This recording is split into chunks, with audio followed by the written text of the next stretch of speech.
अर्थी को कंधा देने से पहले जान लीजिए ये बातें नहीं तो हो सकता है अपशकुन। इंसान अंतिम यात्रा में शामिल होता है या फिर शव को कंधा देता है तो उस इंसान को कुछ सावधानियां बरतनी होती हैं, और अगर वो ऐसा नहीं करते हैं तो जिस अंतिम यात्रा में शामिल होना शुभ माना जाता है वो ही उनके दुख का कारण बन सकता है। आज हम आपको बताएंगे कि आपको अंतिम यात्रा के दौरान क्या क्या सावधानियां बरतनी चाहिए। लेकिन इससे पहले आपको बताते हैं कि कैसे एक अंतिम यात्रा और शव यात्रा को देखने से आपकी सभी मनोकामनाएं पूर्ण होती हैं।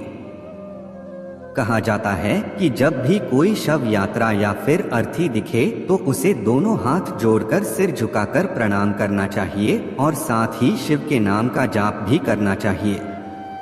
शास्त्रों के अनुसार जो मृतात्मा संसार छोड़कर जा रही होती है वह अभिवादन करने वाले इंसान के तनमन से जुड़े सभी दुख हर कर ले जाती है, क्लेश हर कर अपने साथ ले जाती है।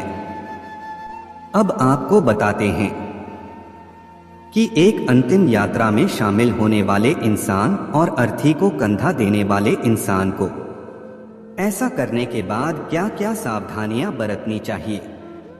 ऐसा माना जाता है कि जब किसी इंसान की मृत्यु होती है तो उसके दुश्मन भी उसकी अंतिम यात्रा में शामिल होते हैं, क्योंकि मृत्यु के बाद वो सभी मनमुटाव उस मृत व्यक्ति के साथ ही चले जाते हैं।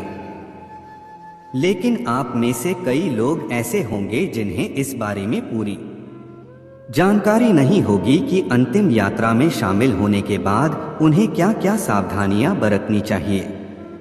हिंदू धर्म के अनुसार अगर कोई भी व्यक्ति किसी की अंतिम यात्रा में शामिल होता है और उसकी अर्थी को कंधा देता है तो उस इंसान को हर कदम चलने पर एक यज्ञ के समान पुण्य मिलता है, और साथ ही उस इंसान को उसके सभी पापों से भी मुक्ति मिलती है।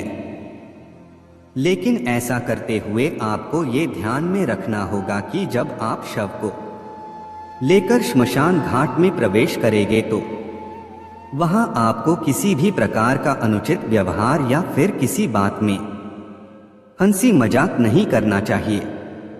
अगर कोई भी व्यक्ति किसी भी तरह की अनुचित गतिविधियां करता है तो समय आने पर उसे भगवान को इसका जवाब देना होता है। साथ ही उसे ये भी समझना चाहिए कि उसे भी अंतिम समय में यहीं पर ही लाया जाएगा। इसके बाद अंतिम संस्कार में शामिल हो रहे सभी को ये भी ध्यान में रखना चाहिए कि अंतिम संस्कार होने के बाद बिना मुड़े किसी नदी या फिर तालाब में कपड़े पहने हुए ही स्नान करना चाहिए और मृत व्यक्ति के नाम पर जल अर्पण करना चाहिए, और ऐसा करते हुए बिना कुछ बोले घर की ओर चल देना चाहिए। इसके साथ ही आपको ये भी ध्यान में रखना चाहिए जब आप अंतिम संस्कार से लौट रहे हों तो कभी भी चलो शब्द का इस्तेमाल नहीं करना चाहिए, क्योंकि जब तक मृत व्यक्ति जीवित था तब तक उसका आपसे सीधा संबंध था और मरने के बाद वो व्यक्ति प्रेत योनि में प्रवेश कर चुका होता है, जिसके कारण अगर आप लौटते वक्त चलो शब्द का इस्तेमाल करते हैं तो वो इंसान प्रेत रूप में आपके साथ भी चल सकता है। इसी वजह से श्मशान घाट से लौटते वक्त आपको चलो शब्द का इस्तेमाल नहीं करना चाहिए। वहीं शास्त्रों के अनुसार एक नियम यह भी है कि जो व्यक्ति ब्रह्मचार्य का पालन करते हैं वो व्यक्ति अपने माता पिता और गुरु के अलावा किसी भी अन्य व्यक्ति को कंधा नहीं दे सकते हैं और ना ही किसी व्यक्ति की शव यात्रा में शामिल हो सकते हैं। अगर वो व्यक्ति ऐसा करते हैं तो इससे उनका ब्रह्मचार्य खंडित हो जाता है।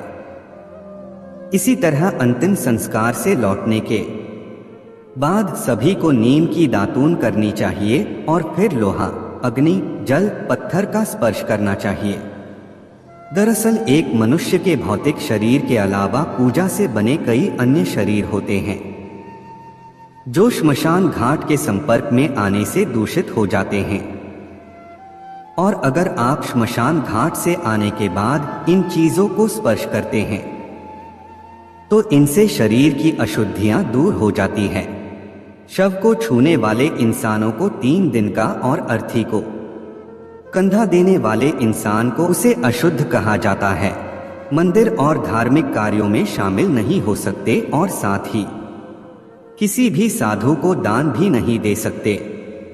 वहीं शास्त्रों में कहा गया है कि यदि हमारे घर के आसपास किसी व्यक्ति की मृत्यु हुई है तो हमें उस व्यक्ति की अंतिम यात्रा में भी जरूर जाना चाहिए और साथ ही जब तक उस इंसान की अर्थी न उठ जाए तब तक हमें कोई भी शुभ कार्य या फिर पूजा पाठ नहीं करना चाहिए। ऐसा इसलिए किया जाता है क्योंकि जहां पर शव पड़ा होता है उसके आसपास का इलाका नकारात्मक ऊर्जा से भर जाता है, उसे अशुद्ध कहा जाता है। इसी कारण कई लोग तो जब तक अर्थी नहीं उठ जाती तब तक अपने घरों का चूल्हा तक नहीं जलाते हैं। पूरा वीडियो देखने के लिए दिल की गहराई से शुक्रिया, धन्यवाद।